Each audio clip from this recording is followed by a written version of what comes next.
Yeah, okay, so in the last year, we spoke about the Rambam's, his big pasuk that Avraham Avinu comes to the world and with this new idea called creation ex nihilo, the big Avraham idea. And what's the pasuk Rambam brings is that Avraham was called B'Shem Hashem Kel Olam. That's the big pasuk he brings. That's there already in Perk. Chelik Beis Perk Yud Gimel.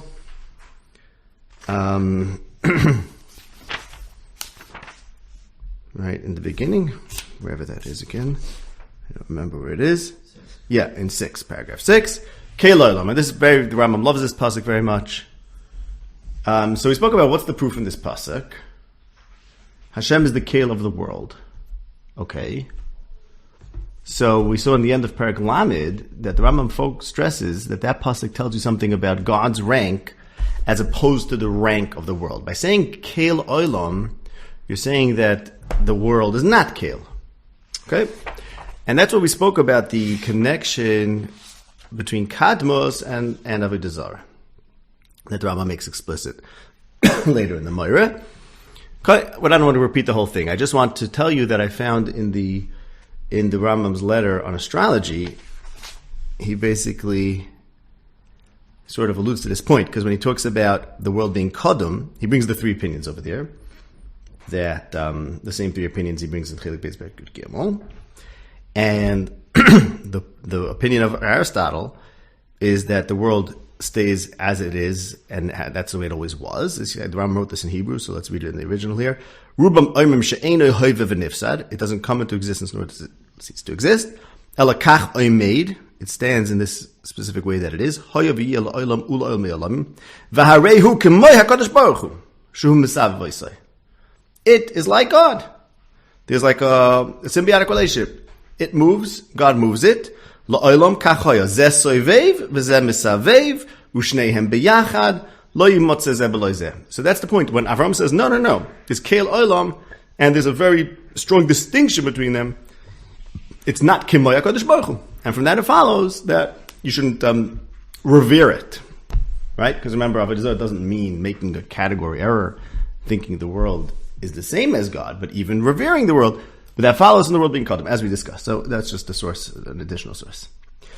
All right, so I just want to point out, of course, Lamaisa, if you're going to tell me that Chiddush HaOlam is in that pasuk, all right, yeah, maybe. It's not a Mefurish pasuk, right? The Torah could have told us in a very clear way, like the Rambam did. There was Heder Muchla, absolute nothing, and then even Bereshis could have began. B'tchila, there was nothing, I don't know, whatever, right? By the way, Agav, could you pass me Alfarabi over there? So I was reading this book, and Alfarabi claims that, everything Alfarabi says, according to the Rambam, is Solis Nakiya.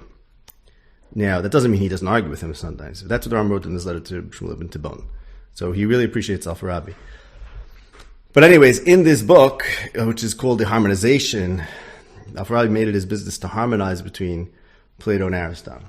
And happens to be some of the steers that he deals with in Plato and Aristotle, you find the same steers in the Rambam, and it's very useful for sometimes explaining how the Rambam said both of these things. But anyways, one of them is the issue of whether the world is eternal or generated.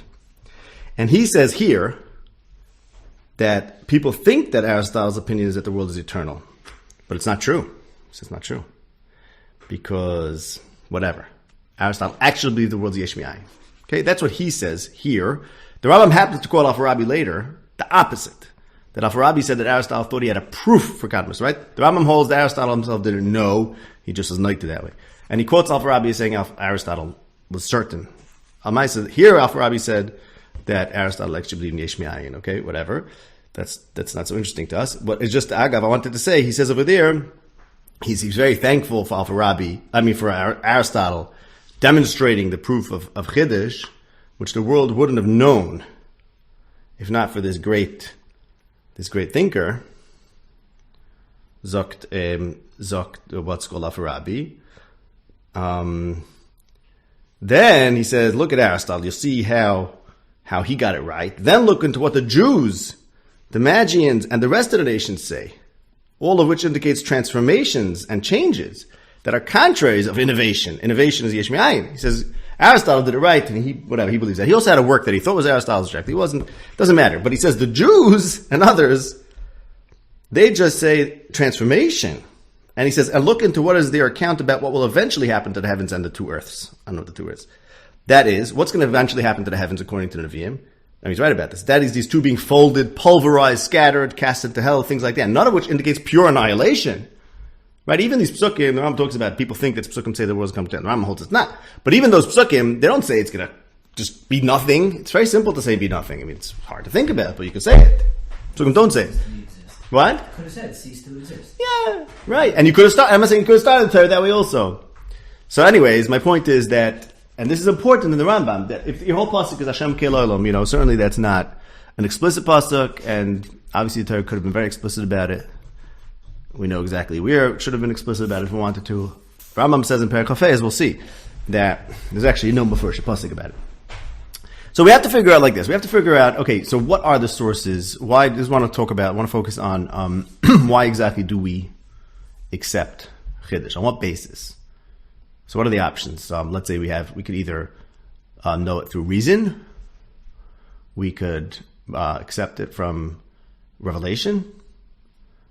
Or we could have evidence for it, like indirect evidence. I think, so with 3 ways, let's say 3 ways to know something. We could reason our way to it. Logically, we could prove it. Which Rambam says, no, you can't prove this. Not like the Mutakalim in the hell. You could, fine. We could still think that it's more likely, let's say, even if it's not proven. Okay? We could have indirect evidence for it. What I mean by that, because Rambam actually says things like that. He says that if you hold of Kadmos, a la Aristotle, miracles are impossible, and Hashgacha would be somewhat impossible, whatever. Certain things. There's be big kashas on that. Like, if everything is bechiyuv, the Rambam says, then we have big problems. Basically, how could there be a nace, let's say? So then if there's a nace... If the nace is baked in? So that's the thing. Later in the Sefer, he brings someone who says Nisim are baked in, and he's really excited about it, but he seems to be reticent about actually accepting it. So that's a good question, right? The one who holds that it's baked in, maybe there's no Chiddush of Ratzon. But in Perek Chafei, he says miracles would be impossible according to Aristotle. So then maybe a miracle, why? Because according to Aristotle, everything is as it must be, and unchanging, and so on and so forth. Okay, so that would be like an indirect proof of Chiddush, or revelation could tell us Chiddush. Or, and here's what we're going to get to now, I want to focus on something else. The Rambam is very concerned, we mentioned this when we started, with certain people, and those people are Moshe and Avraham. And that does not fit into any of these categories we said so far. And I'll show you the sources, you'll see it very clearly inside. He doesn't say, okay, Moshe was able to figure things out, not based on reasoning, but rather based on God put it in his mind, whatever. And that's how we know it. He doesn't quite say that. There are places we might say that too. He doesn't say that. He says, these great people, Moshe and Avram, we follow them, we accept from them, they were very special, they did a lot for the world, things like that. So that seems to be another reason to accept, to go with Chiddush, let's say. Again, it's not that we know it through reason, nor through indirect evidence, nor quite through just straight up revelation. Shouldn't that just get him to lean towards it? So maybe it does. So let's see. So first I want to show you, right, well, what does that do for you? Like, okay, these are great people, and this is what they thought. And then you're like, well, why they think that? Were they justified in thinking that? Were they not justified in thinking that? What's going on over here? That's all things started. So I want to just take you through, first I want to just read through a bunch of Makaras. I have 12 over here. Okay, in these coming prakim, meaning from Perek Yud Gimel through Perek Chaf Ches, where the Rambam is going to tell us that we care so much about, we think about Chiddush because of the people that believed in it, namely Avraham and Moshe. Okay, I'm just going to pause. So I just want to take you through all the sources. We're using the Rambam, the Mifal Mishnah Torah edition, so I'll tell you the paragraph numbers, and we'll see them all inside. Now, what I want you to notice again is that he's appealing to authority. He's not only saying, he may say that as well, that these people knew it, or these people had revelation. He's saying these were great people, and this like new idea about accepting from great people, following great people. And it starts right in the beginning, Perek Yud Gimel, paragraph number 2, where, as we noted last year, he right away begins with those who believe in Torah's Moshe. Okay? Right away, there's a person there. It doesn't have to be a person there. He could have said, Torah of Hashem, or we accept the Torah. Okay? And he says the same thing in paragraph 6 in the same parak.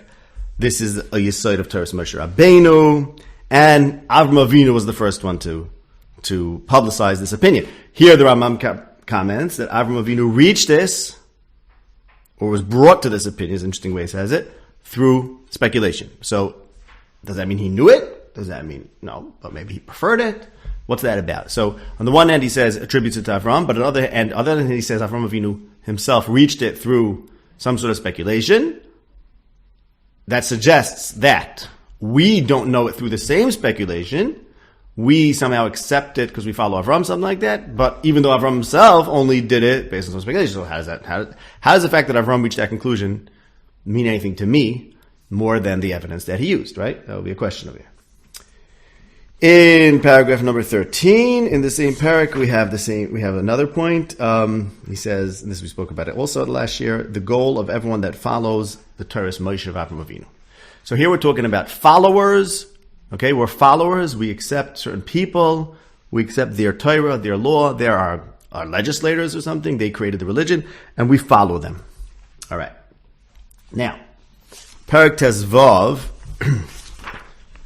In Parak Tezvav. Okay, just to get your bearings over here. In Parak Yudalid, he brings some of the supposed proofs to Kadmos. Okay, so as we go through the Prakim, I'll tell you just what the Prakim are, so we should have a sense of our way around here. In Parak Tezvav, he says that it's a mistake that people make when they think that Aristotle himself believed that he had a proof to Kadmos.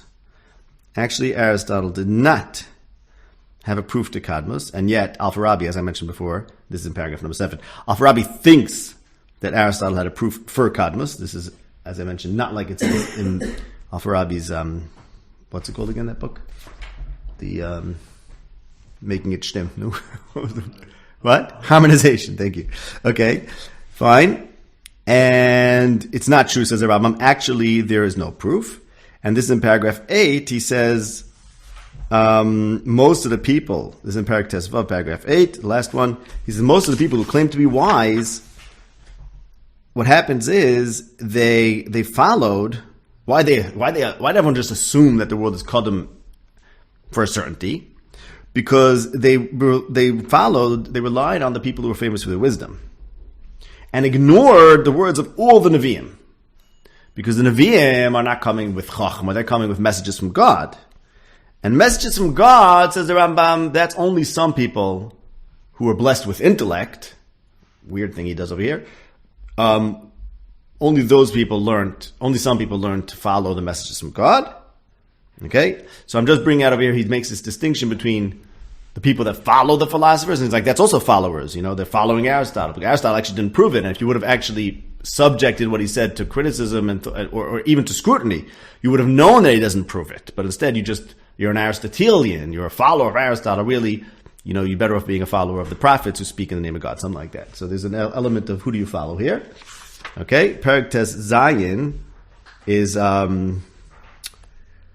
it's an introduction where he says that he's going to approach the question of Kadmos not like the Kalam. He's just going to show that his introduction where he says, I'm going to show you that the proofs to Kadmos are not proofs. Okay? And then Perek Zayin, he goes into this whole thing about Aristotle proves it based on the nature of reality, but we believe that the whole reality came to be, so the nature of reality doesn't lock us into the way it is. This is what we spoke about last year. Okay? In Perek Zayin, paragraph 5, he says, this is our situation in comparison to Aristotle, because we, the kahal, that follows after Moshe Rabbeinu Avraham Avinu. So here we have a kahal, a political entity, a polis, or a nation, a congregation. I'm in Perek Yud Zayin. Did I say Tez Zayin now? Okay, I'm in Perek Yud Zayin, chapter 5, paragraph 5. He says, That's on page 112 in the Mifam Shatayra. He says, we are the Kahal that follows Moshe Rabbeinu Avraham Avinu, and we believe that the world came into existence such and such thing. Again, so this is not about someone telling you my reasoned conclusion. This is like when people talk about, what are we supposed to believe as Jews? Like, what are we supposed to believe? And not just, and as Jews in the Rambam here means followers of Moshe and Avraham, which is also not how we typically think of it. Good. So it's a Kahal thing. Now let's, again, I want to bring you, okay, that was Perek Yud Zayin. Fine. Perek Yud Ches is his response, his rebuttal of Aristotle's, of the arguments that seem to prove Kadmos. He shows that they're not proofs. And Perek Yud Tes, he goes into this big idea that there are things in the world that don't follow Chachma. There are things that are random. Okay? Either in Perek Yud Tes, chapter 18, paragraph 18, paragraph 18, he also calls it the Kahal. We are the Kahal that is Doigel. We take on the position of Chiddush Olam. So again, it's a Kahal thing. And basically his point over there is if you believe in Chiddush, then that could explain all sorts of variability in the world. I mean, the world doesn't have to be so orderly because God does random kinds of stuff that can't be explained, such as bringing the world into being. Okay, but my point over here is just that he calls it the Kahal that follow, that believes in Chiddush. And there in paragraph number 23, he talks about the Messiah of Avraham Avinu learning from the stars. So here's the point, is that the stars are disorderly. Basically, again, you can't explain why the stars are the way they are. There's something about it that's particularized and not uniform. And that's from that Avraham Avinu learned that there must be some rutzen. There's not only reason and order in the world. Okay? So again, he's referencing Avraham Avinu. This might be the Eon. This might be the Eon. Okay, then Perek Chaf is the nature of rutzen, and Perek Chaf is also about that. What exactly does Kavana mean? Can we sort of talk about the world coming into being with will in Aristotle's world, in Aristotle's way of thinking?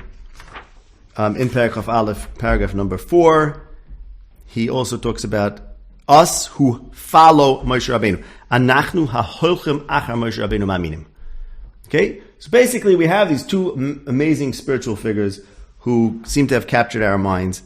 And right, this is what I'm saying. These are our leaders, and we were influenced to follow them. Follow them. You see, following Moshe Rabbeinu, right? Following Moshe Rabbeinu.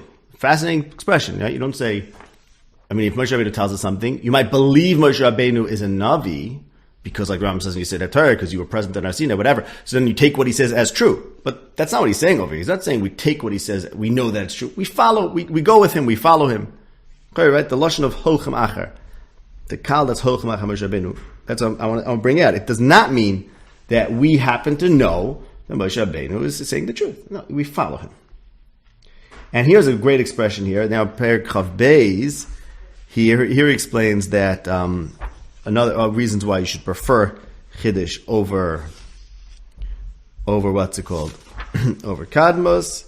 And here in Perek Chav Beis, he ends up the chapter by saying, amazing thing, this is in paragraph number 14. So I want to read this inside, the last 5 lines of paragraph 14. Hivharnu es asveikes hamischayvim mikol achas mishtei adeis. So he showed both opinions are not geschmack. By the way, I just learned recently that Kant has his antinomies. Antinomies? I don't know how you pronounce that word. Kant has this whole shita that there are certain questions that both studim are not reasonable. And therefore he proves that we're making a big mistake when we think about everything the same way we think about the part, and that's why there's limits to pure reason, whatever. You can't do pure reason, that's his whole vart. Critique of pure reason is like this. He says, there's no such thing as pure reason, because let's say we think, basically, Kadmus and Chiddush. He says both of them are absurd. He shows why Kadmus is absurd, and he shows why Chiddush is absurd. And therefore he says, so what's our mistake? Our mistake is that once you think about everything instead of a prat, you're trying to use pure reason, and pure reason can't work, because reason is only how we think about parts, something like that. That's the whole Kantian revolution, okay? I learned this recently. But the Rambam also says that both the Tzadim of Kadmus and Chiddush have problems, but the Das HaKadmus Hibalas Sveikis Rabim Yoiser. there are more problems with the belief of kadmos. Okay, number one. Number two, umazika yoseh b'mashe ro'eh lahamim b'yachas eloka, and it's more dangerous, it's more harmful. So it's a utilitarian argument. It's more harmful to have that belief, because then you're basically limiting God, as we discussed last year. We want to believe that God is capable. It's good for humans to believe that. B'noisaf lekach shachidush hu das avinu Avraham and Moshe. Plus, another thing going for Chiddush is that Abraham, our father, he's our father, he's our forefather, and Moses, he's our prophet. Peace be upon the two of them. So this is, I'm stressing the Avinu and Avinu, right? That he's not just saying, look, I happen to believe these people had access to information or something like, no. He's like, look, I have three arguments. First of all, Kadmos is kashas. Second of all, not a good thing to believe Kadmos, it's harmful. Plus, your prophet and your forefather had this belief. Okay, so this is what? It's like a political argument. What is this? What is this argument? We shall soon see. Is this even an argument to believe in Kadmos, or is this an argument to be negative? You mean Chiddush? Chiddush. Is it an argument to believe in Chiddush? Is it an argument to what's it called? To what's the word? To talk? No, not parrot. Pay lip service, whatever. But yeah, to Chiddush, right? Yeah, or to say we're better off if we just assume Chiddush. Go with that. Yeah, I mean, we will see. The Rambam does say. Okay, I want to take you here to go back to Parak Tezayin and paragraph number 2. He says a very interesting thing. He says, at the end of paragraph number 2, on page 108 in the Mifam Shatayr, Adif shedavar she'ein alav hoichacha yishar kemusach hakir bavad. It's preferable that something which is not proven should remain a subject for study. So what do you do if you don't have proof? So, okay, say good. It's an open question. Or you could take a position. So the Rambam has, it's a very interesting thing the Rambam has. The Rambam has no problem with this concept of, look, it's an open question. I can't know one way or the other, but I can still take a position.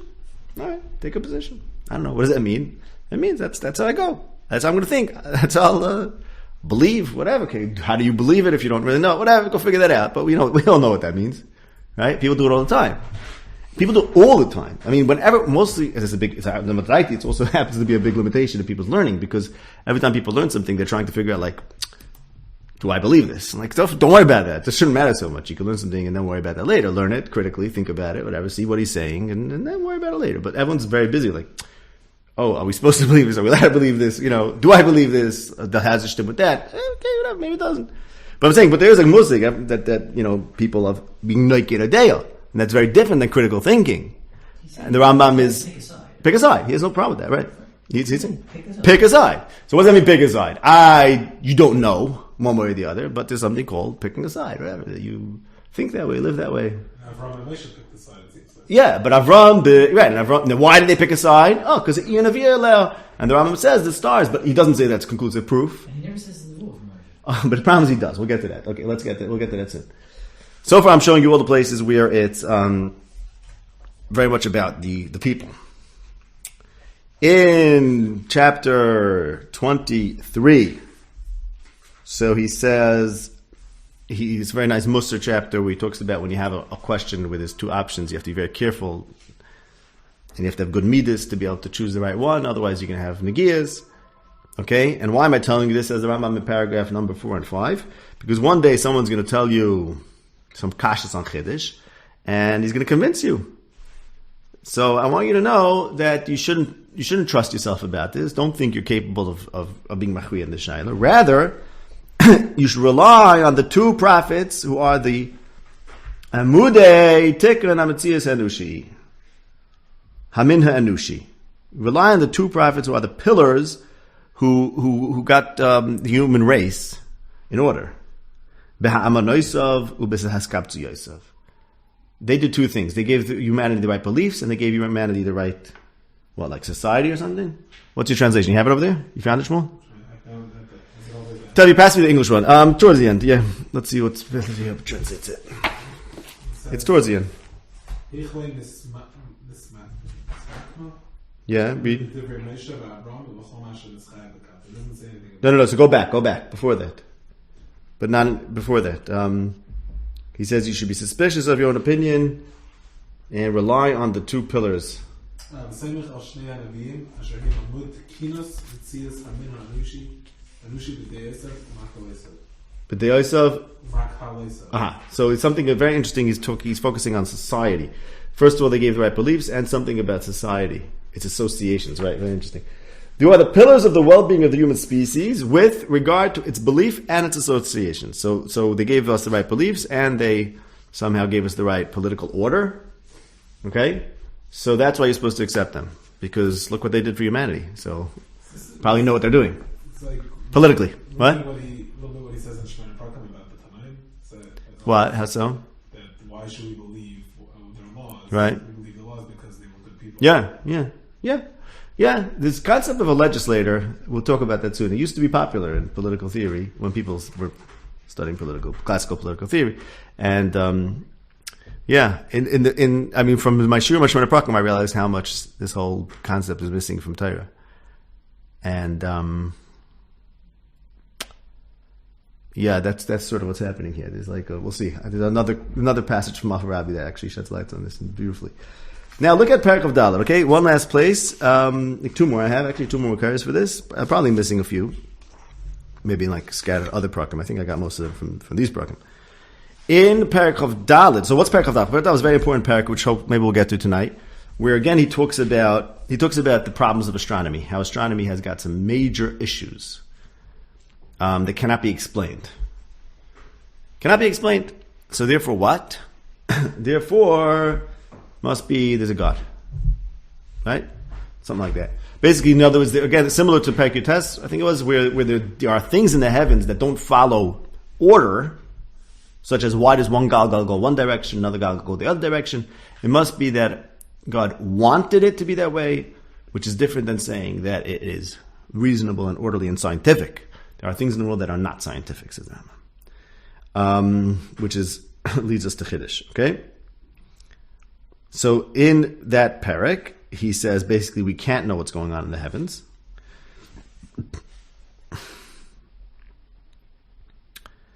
And this is in paragraph number 15. He says that man cannot know what's in the heavens. And to try to understand the heavens is a deficiency in the human mind because there are things because you're limited and you shouldn't try to understand things that you can't. So let's stop where we're able to. And here he says that what we can't know through reason, we accept based on the words of the one to whom the great divine Shefa came, such that it can be said about him, Pel Daberblay. So we can't know certain things about the world, such as Chiddush or Kadmus. So Melo, let's accept it. Let's realize that we shouldn't try to make ourselves crazy and understand things that we can't understand. Rather, what? Pel Daberblay. Right, but specifically Moshe. So note, this is a shtickle criticism of Avraham, it seems like, because Avraham was not Pel Daberblay. So then, if we say, it's a mistake, huh? So you're saying he thinks it's better to get Nevo than to have gotten it to read him? That's interesting, right? Well, no, because even Avraham only was brought to it through, and he doesn't think Avraham had proof. Or if he did have proof, but he got to it on his own. Right. Well, here's the thing: did Moshe get to it through Nevuah? All these sources that we were saying earlier about, and Pel Daberblay. But he doesn't say that Moshe Rabbeinu told this to me, and I believe Nevuah's Moshe. He says since Moshe says I'm more Gavra, that the Torah says about him Pel Daberblay, so maybe I'm going to trust Moshe. It's also a weird thing to say, right? It's also about the Gavra. But Moshe never takes a stance. That's the other thing. Where did Moshe take a stance? We'll get to that soon, right? Where did exactly Moshe take a stance? Now, one more thing that I don't know how much we'll get to tonight, because I don't understand that fully, and we have to do this by Draga. One more place I saw this is in the beginning of Perek Chav Ches, where he says some people think, and this is very interesting because he starts with the Perek by saying that many from running religious Jews think that Shlomo believes Kadmos. Okay? Now I'm not sure if I'm interested in these religious Jews. What do they think? What do they do with this information? Did they think, therefore, that maybe Kadmos is okay? And the Rambam's like, it's a pellet. how could you think that a person from the Torah's Moshe Rabbeinu people should believe Kadmos? And if you say that Shlomo Melech was going off from the Ikri Hadas over here, so how come the Nevi'im and the Chum didn't attack him for this? Okay, amazing thing to think about here. In other words, Rambam is raising the possibility that Psukim and Kehelis are against Ikri Hadas. Its only kasha is that same way the Nevi'im said, how come we can marry Nashim Nachri? They should have said, how come we believe in Kadmos? But the fact that it says it in Kehelis, and Kehelis is Matamis Yadayim, it's because Kodesh, that is not a proof. It's down what to think about here. But again, my Linear Neinu, I was just bringing out that again he says he's a Torah's Moshe Rabbeinu person. So how can you guys? So again, we have the Gavra Moshe Rabbeinu. So let's think about this. Why are people so important? Okay, this is what I want to talk about. So here we have the Rambam keep on stressing these people, these great people. This is what they believed. And without even figuring out why they believed it, and therefore I should believe it, just that these great people believed it. What is that about? So, the Pshat is Pashat. The Pshat is, these are our leaders, these are our legislators. Okay, and again I want to read from the Rambam's teacher, I guess we can call him. Al-Farabi. Al-Farabi wrote a book, another book of his, called The Book of Religion. And listen to this. I read you this passage. Religion is opinions and actions. What is religion? It's opinions and actions determined and restricted with stipulations and prescribed for a community by the first ruler who seeks to obtain through their practicing it a specific purpose with respect to them or by means of them. Odpam. Religion is opinions and actions determined and restricted with stipulations and prescribed for a community by the first ruler who seeks to obtain through their practicing it a specific purpose with respect to them or by means of them. Okay? You can look at it yourself. So I just want to dike a little bit to Al-Farabi. He says it's opinions and practice. It's opinions and, can you help me here? And actions. Through practicing it, so you mean you practice the religion when you practice its opinions. How do you practice opinions? And also, since when can people tell me my opinions? As they could. Do it all the time. You tell people, if you want to be a legislator, you want to be a ruler, you tell people what to believe. And it's a practice. So the belief is a practice. It's against the Rabbit. Why is it against the Rabbit?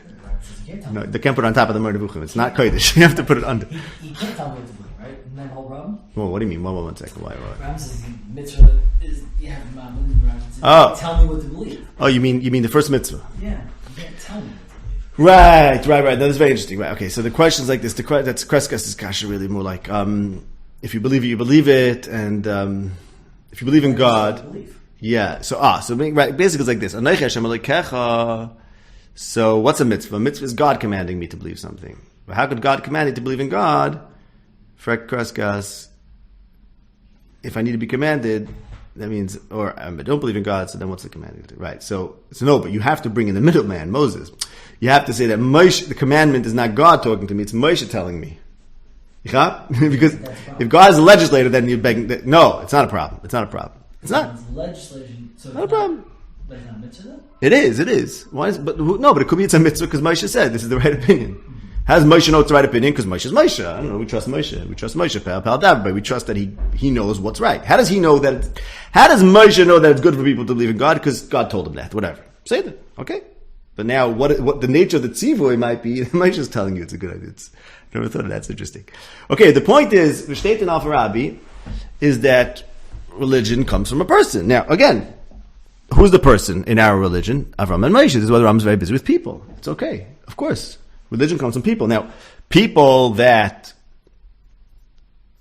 what makes a religion divine? In other words, Rambam actually talks about this in the Murder Buchim. What makes a religion from God? There could be religions that don't come from God, right?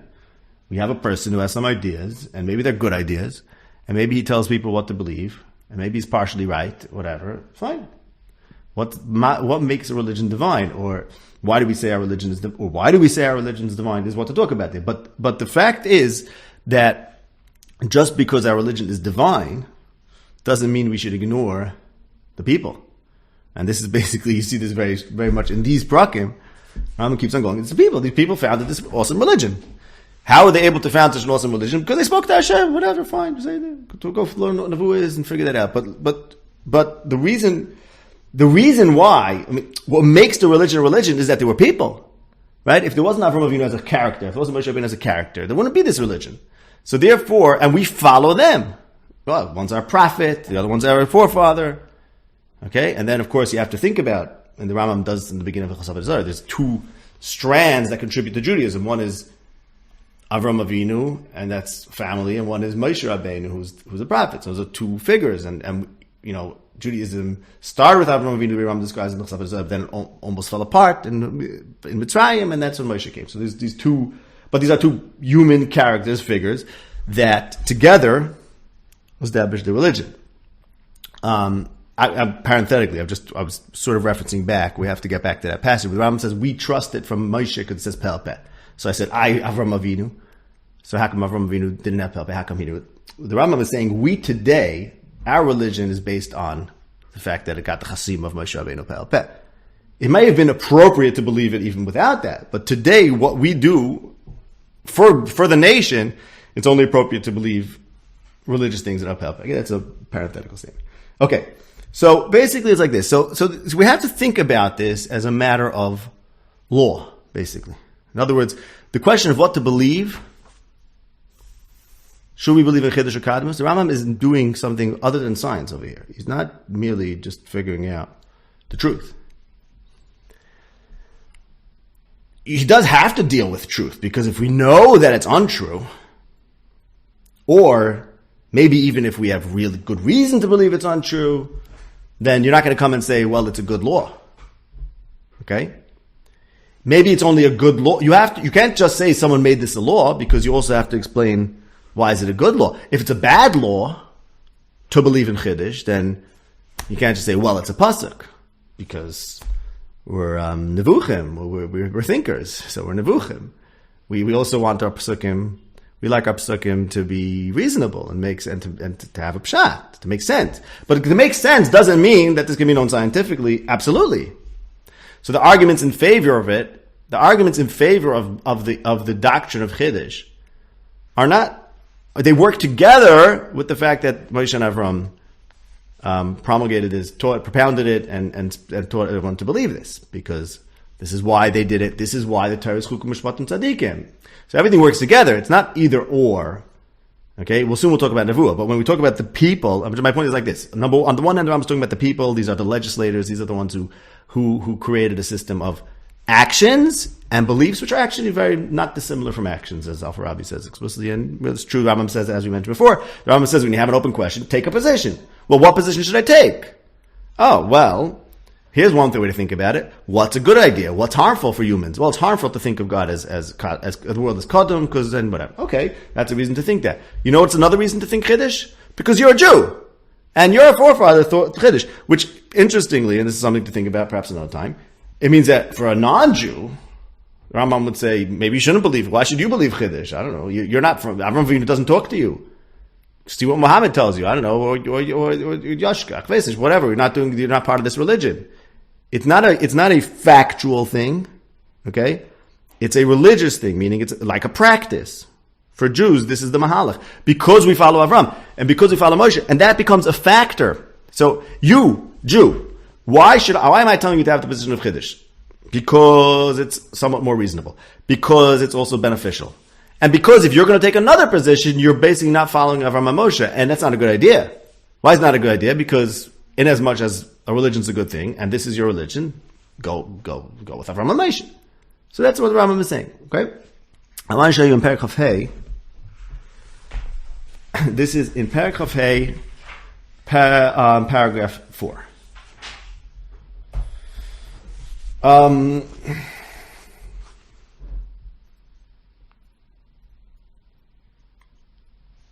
Okay, what happens in Perek Chaf Hey? I don't think I paraphrased this parak for you. This is a very, very extremely important parak.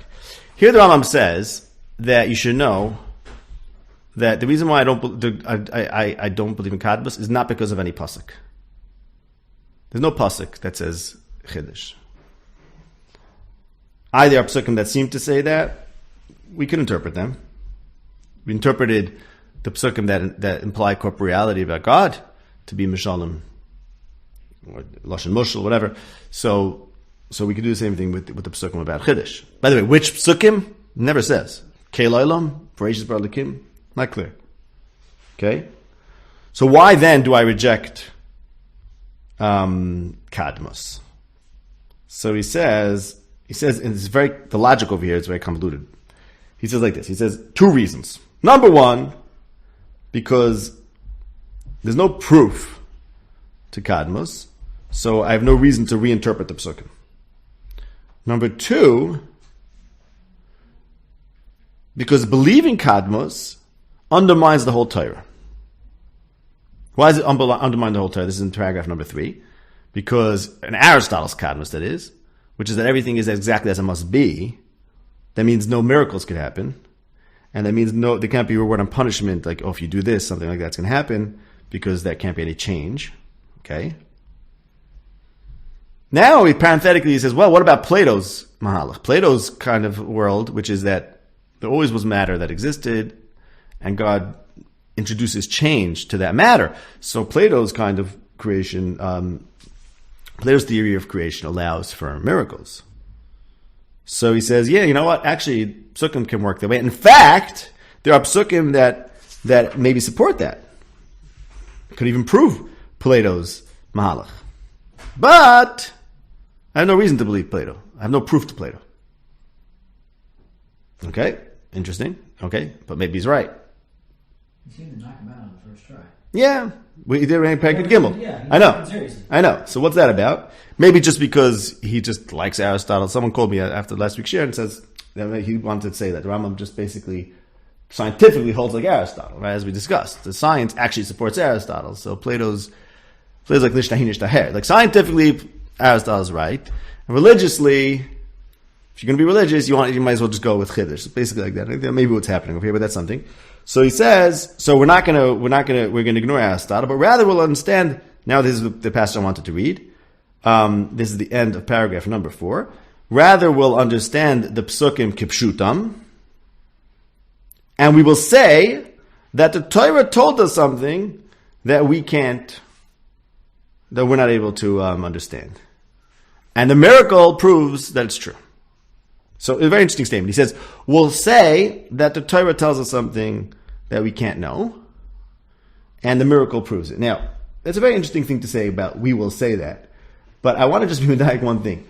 The word he uses over here is not Torah, it's Sharia.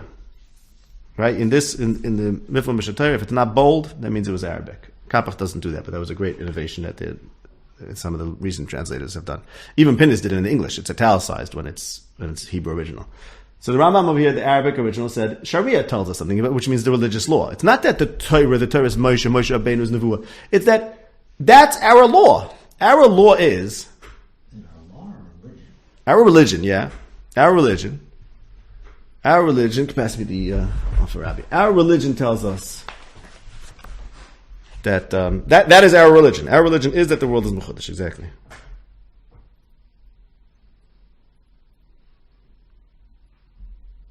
Okay, you can look at paragraph 4 over here, by the way, about that.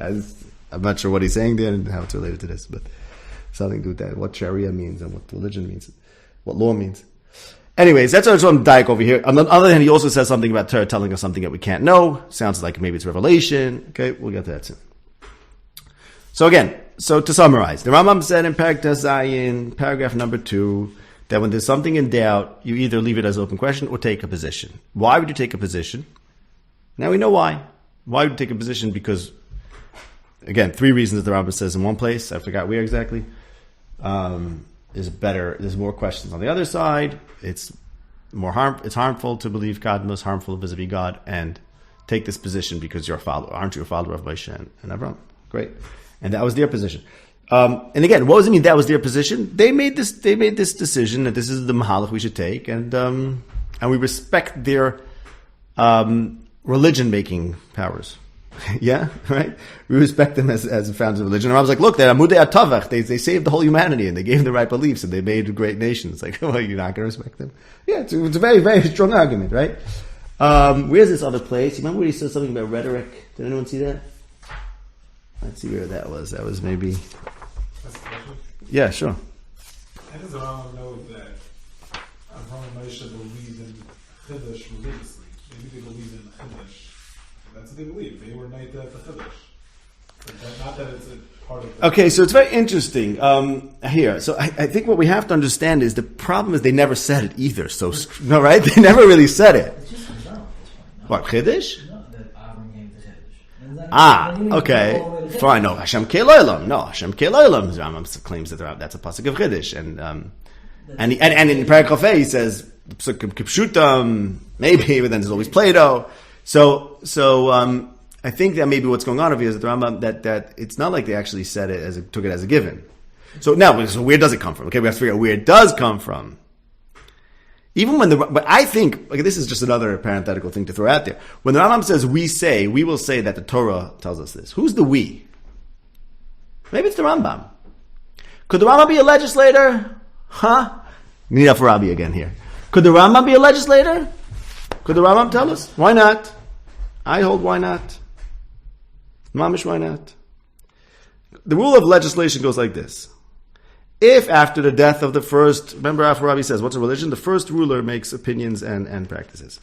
If after his death, this is Mamish Shmoyna Prakim Torah, by the way. I found this subsequently.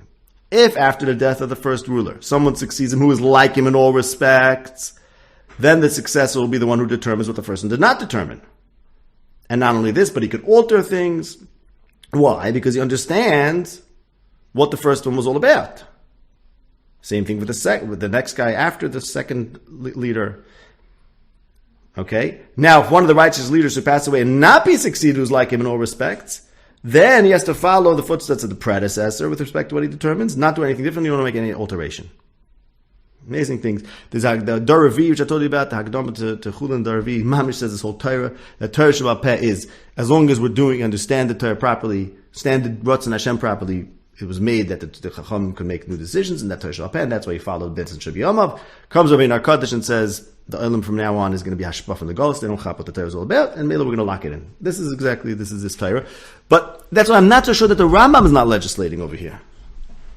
Okay? When he says, we say that the Torah tells us that, he might be saying, I'm telling you that. Now, but the difference between the Rambam and Moshe is that the Rambam has to tell you that the Torah is saying that. The Rambam doesn't have leeway to create something. Yesh mi'ayin. So kick the tires on that. Right? What? Could he have said the other way then? Could he have Who? said Moshe and Avraham came up, believed in Cadmus then? Who, the Rambam? Yeah. Maybe, yeah. Yeah, we have to be reading why the Rambam, really the real reading is why the Rambam wants us to. Say that the Rambam's legislating it. Yeah. To figure out why. But, Yeah. But is it really true that he could have said, Yeah, why not? for them? Yeah, I think so. It's a very important point because, of course, I mean, if and when anyone ever learns the Nevuchim properly and learns all modern philosophy and science properly and is able to think about this new, then we have to think about this new. Because, I mean, it's important to know, is the Rambam's legislation? And then the Rambam may have been right. B'shaitoi. It's still a very important thing. That if you chilek on the Rambam in a oimik and something like this, it doesn't necessarily mean that you hold the Rambam was wrong. Bismanoi. For example, when he says the proofs are graded this way, okay, whatever, I mean, the proofs are also based on the science. Right. So I'm saying if the science changes, then fine, the legislation could change as well. Given that the Rambam explicitly says it's not beferish pasuk, right? But I'm not holding by this because I don't know cosmology. I don't even know epistemology. No, because that's the thing. It's an upshot is that now we know something we didn't know. Now we realize that we're always going to be learning new things and we don't know nothing. So what does that mean, right? Now we know the Big Bang. Okay, but no one even knows what the Big Bang is. But besides that, what? There's still more knowledge now than there are. Right. Okay. Good. That's true. Right. No. What I mean to say is 100%. I'm not saying it doesn't have to be redone. But I'm saying is that I don't even know how to redo it. Is not just like okay, new facts. It's changes. It's a whole different. Got to be a whole different approach, right? That's what I'm saying. That's what I meant to say. I meant to say the work is not just plugging in. Okay, the Rambam knew whatever Talibaic astronomy with a little bit of this, a little that. Now we know. First of all, go know that stuff. That's a lot of work to go know modern whatever, and also what happens when we don't claim to know. I mean, are we going to legislate if we ever decide that things are going to be overturned in 20 years? Like that's not right. Doesn't make sense. No, we have to have a different kind of rules. I don't know. Okay, this is way beyond what we're going over. Getting into postmodern stuff. No. I'm saying what? No, I'm just asking what's the proper legislation. No, I'm being very classical political theory, which is that we have to legislate, we have to have laws, and there has to be a kehillah, and the kehillah has to be a kehillah of followers of great people. That's the way the world functions. This is exactly you see, I'm paraphrasing the Ram over here. There were great people that did great things in this world and innovated great ideas of how to relate to Hashem. Again, because Hashem spoke to them, meaning I'm talking about maniach that. But the point is, Linyanenu, is that they did great things in the world, and we follow them, and that's important. Now, assuming that's still important, which I assume it is, then okay. Now, how do we do that today? Okay, we have to legislate. How do you legislate in an ever-changing scientific world? That's not a postmodern question. No, blowing up knowledge. What? Blowing up knowledge. Well, I mean to say is that we have learned that that our knowledge is always incomplete. Okay, and they used to think not like that. 100 years ago, they thought it was complete. For sure, this famous statement from that physicist or whatever. I forgot what this is, but there's somewhere where the Rambam says. Did anyone see? Oh, the two amudim. Where was that one? Where was that one with the two amudim? That was the end of Perek of Beis. No. Where does he have the pillars of the world?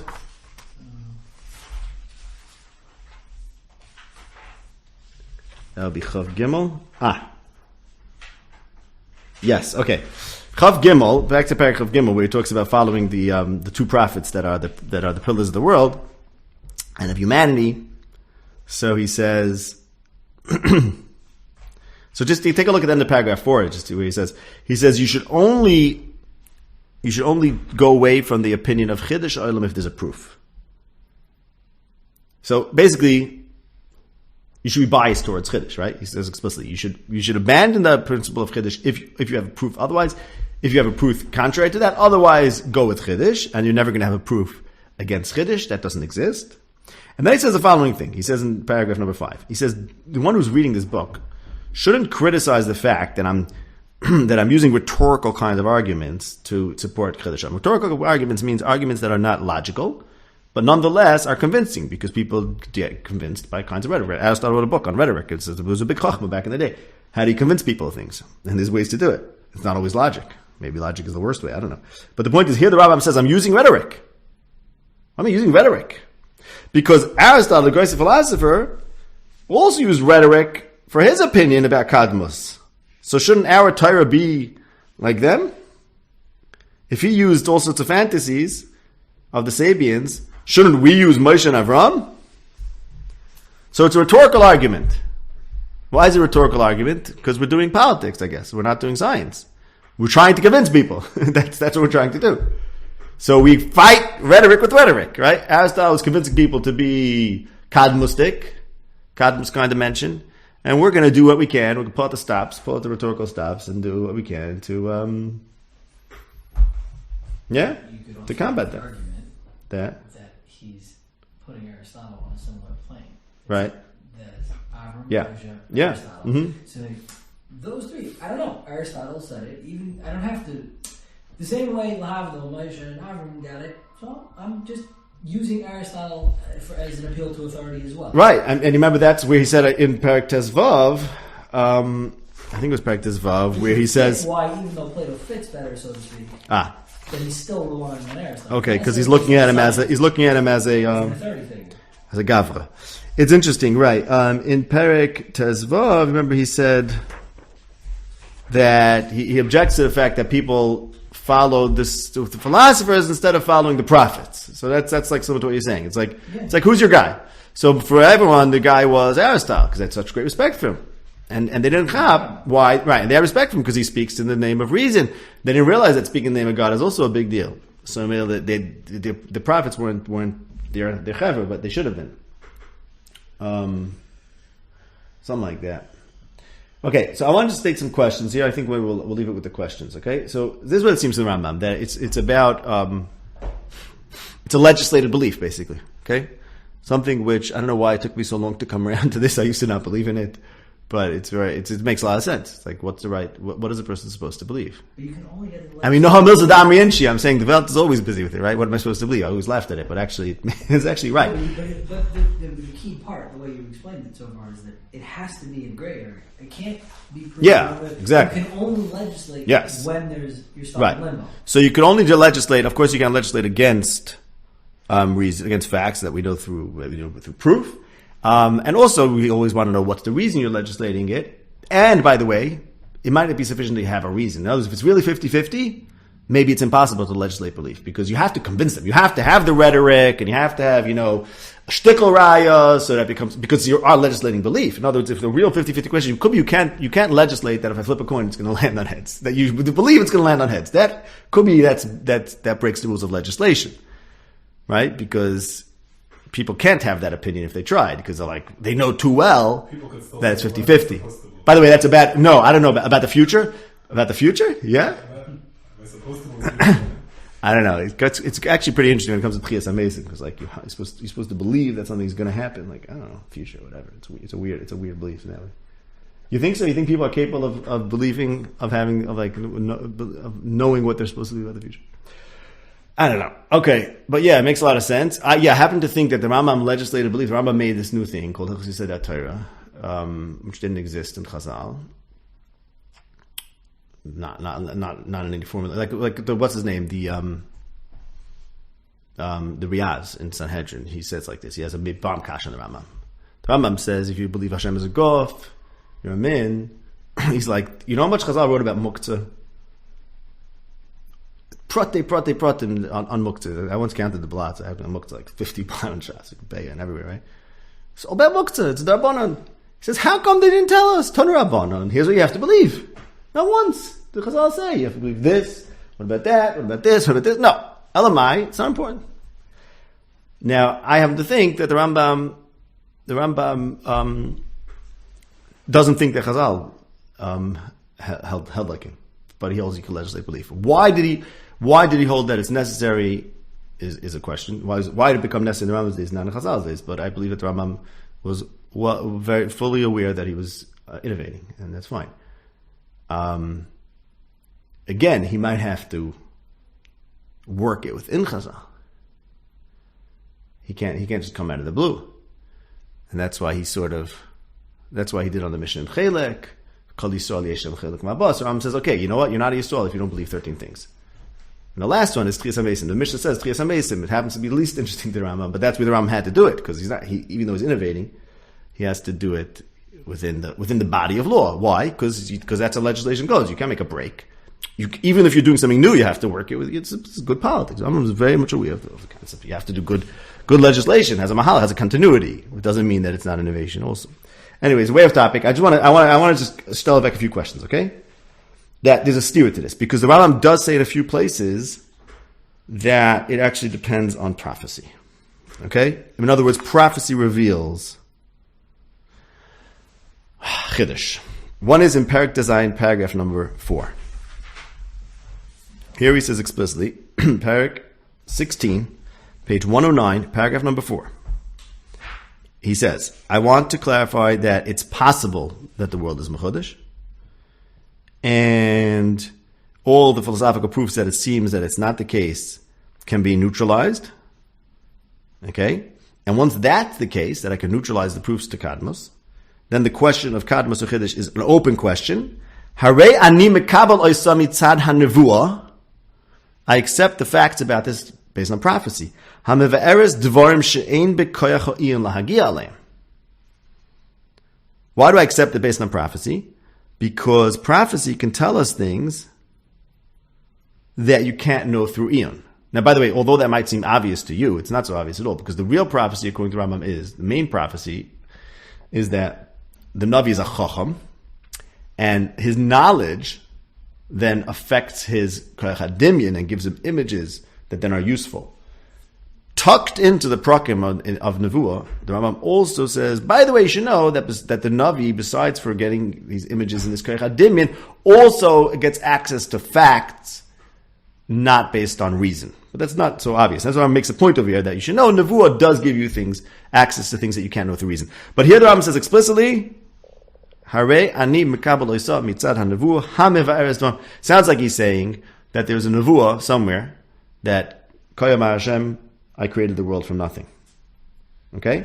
And we had a similar thing in Perek Vav, the one we saw before in the end of Perek Vav, where he says you should follow the Nevi'im, Divrei HaNevi'im. Okay, that might mean legislatively, but he talks about the Levi'im who speak in the name of Hashem, and you should listen to the Nevi'im who don't do learning, but rather notify us things me'es hakel.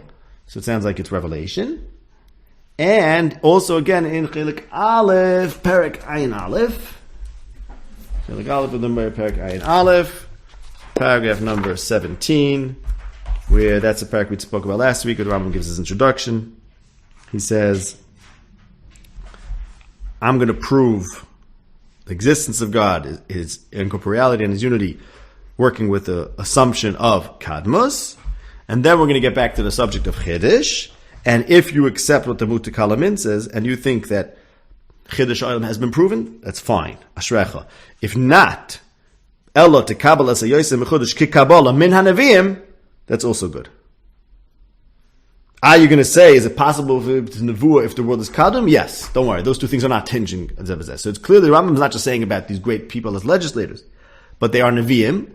And because even if there's Kadmas Olam, they still have Nevuah, because otherwise you'd have a logical problem. If Nevuah is built on Chiddush, then how could you say I should accept Chiddush based on Nevuah if I don't know that there's Nevuah to this Chiddush? So I'm saying, no. There's Nevuah even if there's Kadmas, so you could accept Chiddush Olam because the Nevi'im said so. So here we have a contradiction that on the one hand, the Rambam consistently says it's about the people who we follow. On the other hand, he says a few places that it's about Nevuah.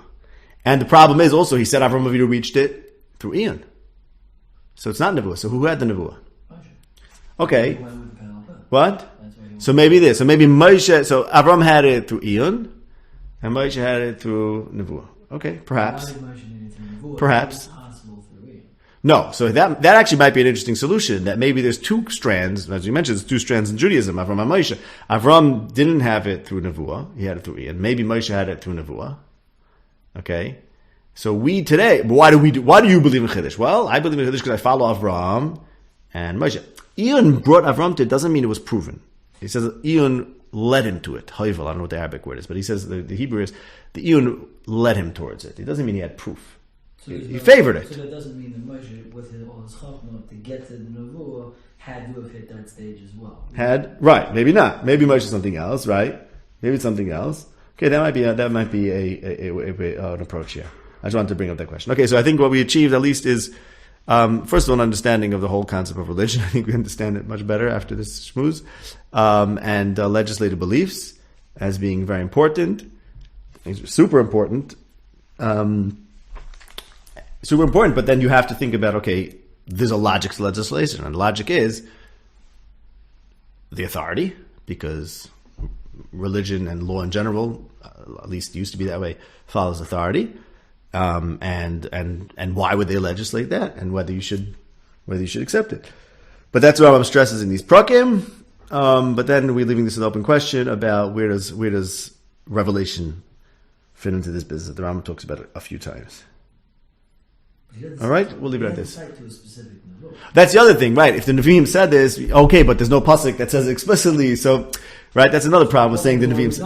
Which is what you're talking about, right? Kabbalah is not a Nevuah, and meanwhile it's us saying that the Torah said it, and like we can't even point to a pasuk and say this is absolutely says it, because the pasuk could be interpreted, right? At the minimum, the pasuk could be interpreted. Let's say I'm say Breish Balakim. There's the Moshe saying it. You want to know, could I interpret if I had to? Yeah, I could, but I'm not. So Mamela I have an Nevuah, but he doesn't even say that. He's just like, we'll read it into the Torah. We'll say that this is what the Torah says.